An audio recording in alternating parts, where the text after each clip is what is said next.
Hey everyone, in this video today I'm going to compare the Jumanji franchise to the Addams Family franchise.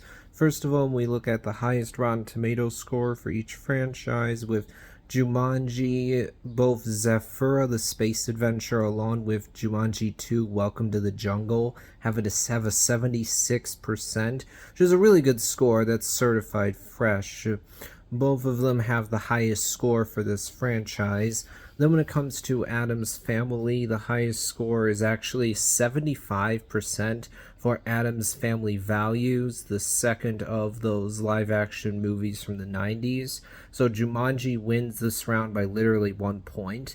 Then when we look at the lowest score for each franchise, when it comes to Addams Family, the second animated Addams Family movie that came out in 2021 has the lowest score of only 28%, whereas with the Jumanji movies, they are all fresh on Rotten Tomatoes. The lowest score is a 63% for the original Jumanji, which I frankly think is low. I think it should be higher, but it's definitely higher than lowest score for Addams Family, so Jumanji wins again.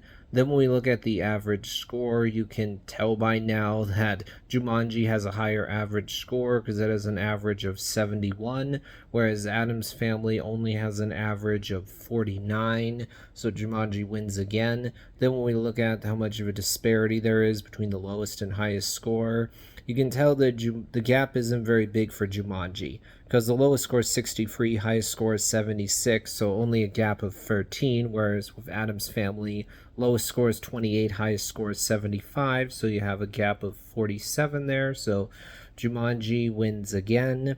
Now, when it comes to my personal opinion, I'm going to actually choose Jumanji as well. First of all, I've actually seen all of the Jumanji movies, whereas I've not seen every Addams Family movie because there's Addams Family Reunion, the third of those 90s live action films. I haven't seen that one.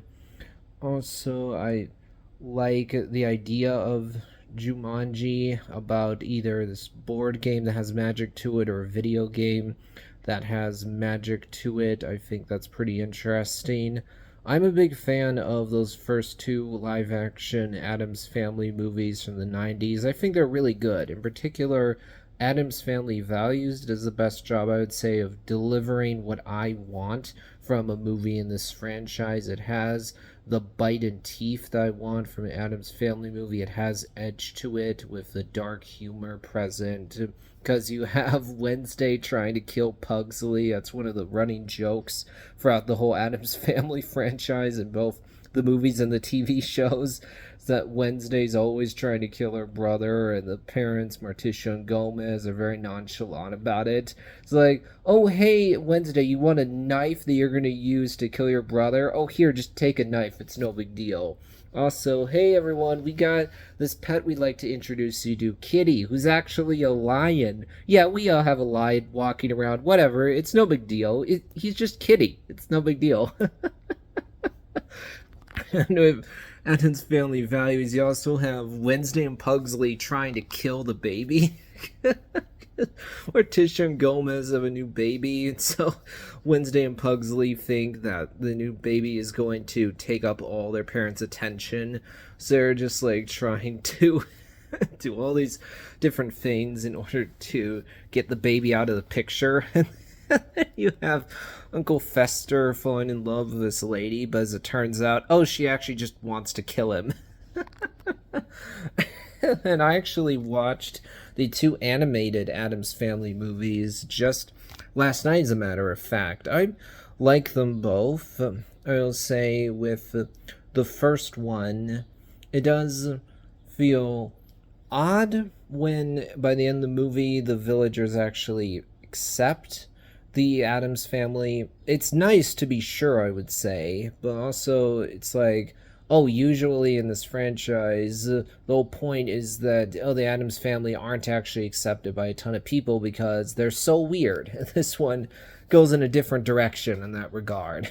I like the sequel, though. I like that we see Addams Family going on this vacation to try to become closer as a family, and you have this new character introduced, Cyrus Strange, who's actually the villain. He's trying to put these animal characteristics into people. Then you have Wednesday, not sure whether she's an Addams or not. And when it comes to Jumanji, I think that original movie is a good performance from Robin Williams. I like the adventure it happens with all these animals and a hunter at one point coming into the real world because of the Jumanji game. And then we like how the two sequels change things up a little bit by having it so that these characters are sucked into a video game and they actually are in different bodies. There's some great comedy there with like a guy who's suddenly in a female body or a lady who's suddenly in a male body.